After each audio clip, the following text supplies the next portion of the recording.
Class 8 के factorisation chapter से ये दो क्वेश्चन हमने लिए हुए हैं। फिलहाल इसको एक्सप्लेन करना है। मगर बेसिकली अगर इस क्वेश्चन को समझें तो जैसे कि दिया हुआ है कि जो व्यंजक यानी कि अंग्रेजी में कहें तो एक्सप्रेशंस को गुणनखंड ज्ञात करना है, यानी कि फैक्टर, इसको फैक्टराइज करना है। चलिए सबसे पहले क्वेश्चन 1 को देखते हैं कि इसको कैसे फैक्टराइज करेंगे। तो क्वेश्चन 1 जो है इसको अगर हम लोग लिखें 1 plus 2x plus x square.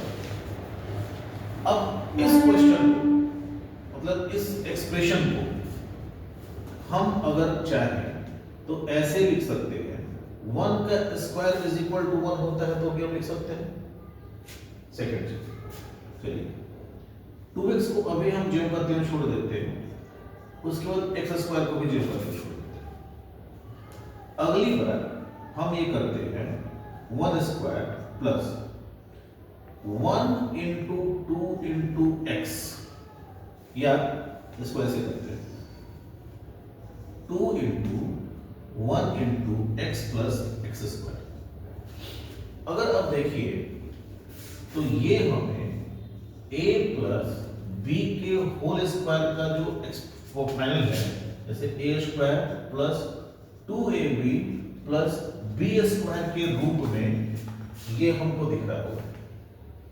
तो अगर ये हो गया a स्क्वायर यानी 1 का स्क्वायर, ये हो गया b स्क्वायर यानी कि x square 2 into A B.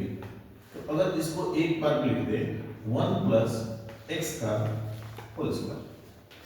फिलहाल यही हमारा लोग का ये हमारा आंसर है।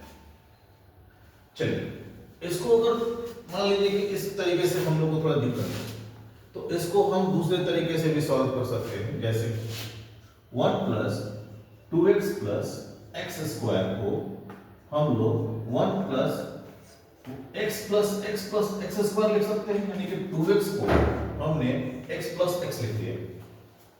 अब ध्यान दीजिए, अब इन दोनों में और इन दोनों में अगर देखा जाए तो इन दोनों में से अगर हम 1 कॉमन कर ले तो x प्लस 1 बचेगा। इसमें से भी प्लस x कॉमन कर ले तो x प्लस 1 बचेगा।